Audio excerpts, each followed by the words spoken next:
Les Wolfoni ont essayé de me flinguer. Oui, maître. C'est pourtant pas leur genre. Oui, bah ça prouve qu'ils ont changé de genre. Voilà.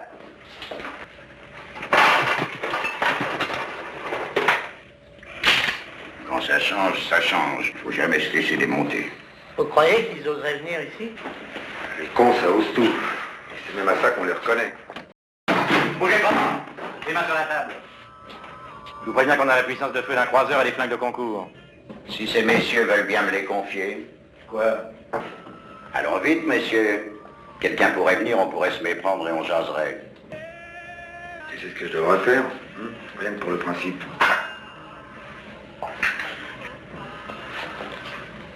Tu trouves pas que c'est un peu rapproché? Je te disais que cette démarche ne s'imposait pas. Au fond, maintenant, les diplomates prendraient plutôt le pas sur les hommes d'action. L'époque serait aux tables rondes et à la détente. Hein? Qu'est-ce que t'en penses? Dis pas non.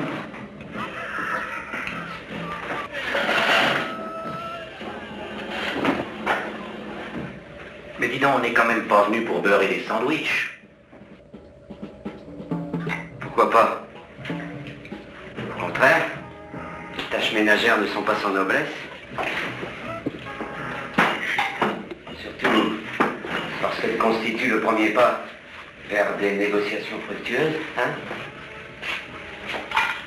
Merci.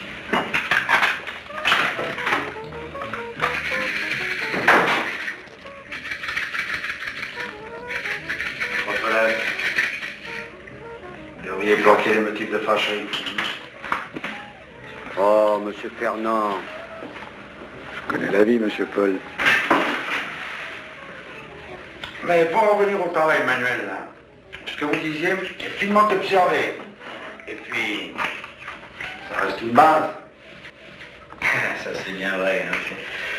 Si on bricolait plus souvent, on aurait moins la tête aux bêtises.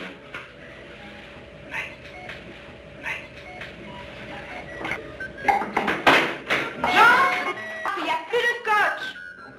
Maître Pelas, donne-lui des jus de fruits, allez. Pas jus de fruits, du scotch, mon jus de fruits, vous pouvez vous les faire. Alors, allez. L'oncle de Patricia vous dit qu'il n'y a plus de scotch. Un point, c'est tout. Mais qu'en acheter? Avec ça? Lâche-moi le grisby, salope.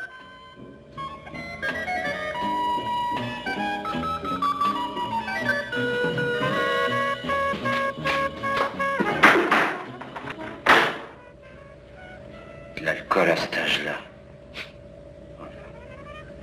Non, mais c'est un scandale, hein. Nous, par contre, on est des adultes. On pourrait peut-être s'en faire un petit. Hein? Ça le fêtait. Maître Pelas. Seulement, le tout venant a été piraté par les mômes. Qu'est-ce qu'on fait? On se risque sur le bizarre. Ça va rajeunir personne. Elle nous l'a sauvé. Trouver, voir.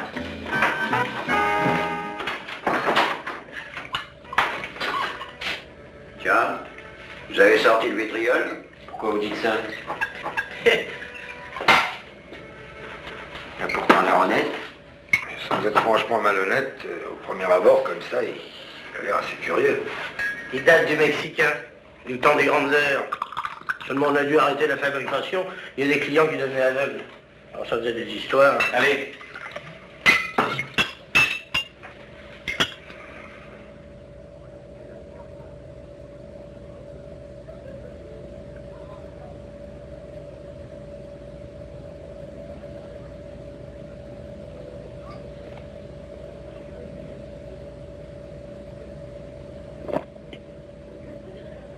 Faut reconnaître.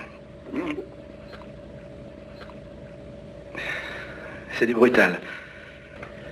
Vous avez raison. Il est curieux, hein?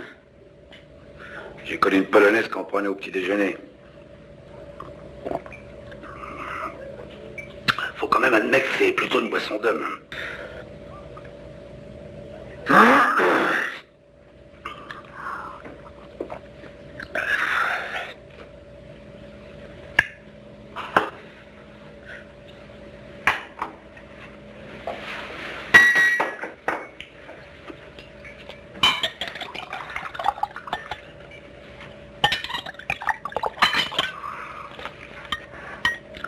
pas ce qui me rappelle? Cette espèce de drôlerie qu'on buvait dans une petite tôle de biennois, pas tellement loin de Saigon. Les volets rouges. Et la tourlière. Une blonde comaque. Comment qu'elle s'appelait, nom de Dieu?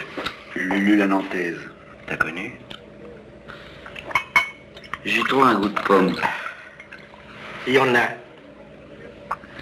C'est devant chez elle que Lucien le Cheval s'est fait dessouder. Et par qui? Hein? Bah là j'ai plus ma tête. Par Teddy de Montréal. Fondu qui travaillait qu'à la dynamite.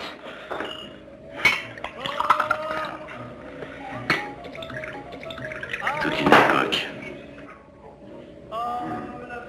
Je dis pas qu'à la fin de sa vie, Joe le Trembleur, il l'avait pas un peu baissé.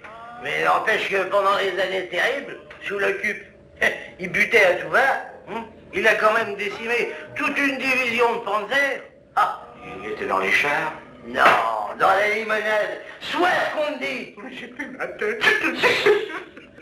Il avait son secret le jour. C'est où? À droite, au fond du couloir.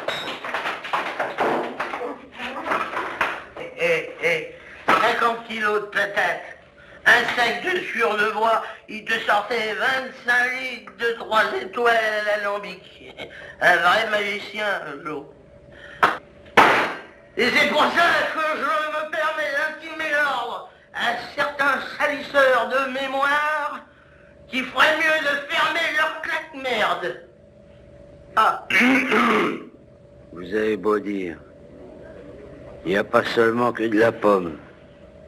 Il y a autre chose. Ça serait pas des fois de la betterave? Hein? Si. Il y en a aussi. Je suis pas étonné qu'on ferme.